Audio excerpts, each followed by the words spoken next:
السلام علیکم ملګرو. افغانستان کرکټ بورډ بالاخره سکواډ اعلان کو د ټي 20 لپاره د یو ای خلاف او مهم خبر پکې دا دی چې ډېر غټ د خوشحالۍ خبر پکې دا دی چې فضل الحق فاروقي، نوین الحق او مجيب زدران باندې چې کومه پابندي لګېدلې وه د یو کال لپاره چې د افغانستان د لوبو نه پابندي وه، دوه لیګونو نه پابندي وه او یو کال کنټریکټ هغې سره ختم کړی و. هغه روغه وشوله، بخښنه یې وکړله کرکټ بورډ هغې لوبغاړو ته بخښنه وکړه، هغې په منځ تر منځ روغه وشوله او هغه ټول بندیزونه یې پرې ختم کړل. ډېره غټه خوشحالۍ مبارکۍ خبره خو دا پکې هم ده. افغانستان کرکټ بورډ بالاخره سکواډ اعلان کړی دی. مکمل سکواډ څه شی کوم 13 کسیزه سکواډ دی. ریزرو کھلاړیانو کې څوک دي، په سکواډ کې څوک دي. یو بهترین سکواډ اعلان کړی دی دوبۍ خلاف. مکمل سکواډ څه شی کوم راځو. اول د سکواډ کیپټن ته چې راشد خان خو بیمار دی، هغه په ریزرو کې اچولی دی، هغه د اعلان شوی دی او د خوشحالۍ خبره مې تاسو شریک کړو چې هغې لوبغاړو باندې پابندي ختمه شوله، د هغې ترمنځ روغه وشوه، صلح وشوله. ابراهیم زدران د سکواډ کیپټن دی. په اول ځل باندې ابراهیم زدران د ټي 20 کیپټن وټاکل شو. رحمان الله ګروبز ورسره په سکواډ کې شامل دی. وکټ کیپر دی محمد اسحاق یې اغوستی، نوی لوبغاړی دی، بهترین وکټ کیپینګ کوي، بهترین بیټینګ کوي. حضرت الله زاده یې اغوستی، ډېر وخت پس حضرت الله زاده هم په سکواډ کې شامل شو.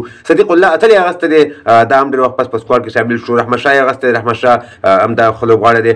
درویش رسولي یو ښه لوبغاړی دی، فرفام کوي، په ورلډ کې فرفام وکړو. محمد نبي خو به هېڅ تعریف محتاج نه دی. نجیب زدران لږ شان اوټ اف فورم دی، خو انشاءالله دوبۍ خلاف به د فورم هم راشي. کریم جنت یې اغوستی دی. عظمت الله عمرزی، اشرف الدین اشرف د دوبۍ خلاف 80 سکور په یو میچ کې وکړل، بهترین فرفام یې وکړو. فضل الحق فاروقي د خوشحالۍ خبر دا دی چې هغې باندې هغه کم بندیز چې ختم شو. فرید ملک یې اغوستی دی. نوین الحق باندې بندیز ختم شو. محمد سلیم صافی یې اغوستی دی.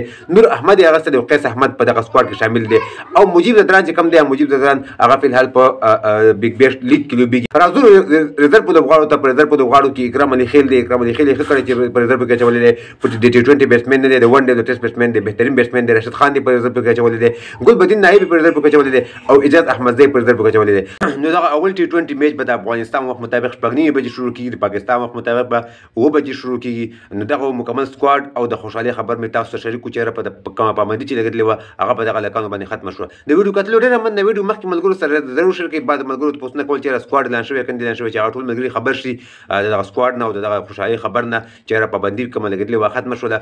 که تاسو هم په دغه پابندۍ باندې لرې کول باندې خوشحاله شوي وئ، د افغانستان په سکواډ باندې خوشحاله شوي وئ چې یاره بهترین سکواډ اعلان کړی، زموږ دغه ویډیو سره لایک هم کړئ، مخکې ملګرو سره ضرور شیر کړئ، زموږ پیج هم فالو کړئ سره او زموږ یوټیوب چینل سره ضرور سبسکرایب کړئ د نور تازه معلوماتو لپاره. نور ښه وخت ولرئ. د الله په امان.